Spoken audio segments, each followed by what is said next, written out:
رنگ های اکریلیک رو با مدیوم پورینگ و مقداری آب رقیق میکنیم و رنگ های دلخواهمون رو روی بوممون با حرکت دادن بوم یا جاهایی رو با حرکت دادن باد سشوار طرح دلخواهمون رو ایجاد میکنیم و جاهایی رو پودر مسی میریزیم و با تورچ، حرارت تورچ سلولی های کار رو نمایان میکنیم.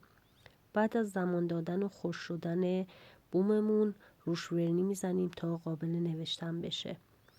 کالیگرافی های لیزر شده رو رنگ میکنیم و یک سری رو که میخوام بیشتر مشخص باشه چسب ورق طلا میزنم و روش پودر مخمل الک میکنم، فیکسش میکنم، یک لایه فیکساتیو میزنم، با چسب چوب شمال میچسبونم طرحی که میخوام با سلیقه خودم و کالیگرافی نوشتم رو یک سری پایین برجسته و یک سری هم بالای برجسته همون می نویسم.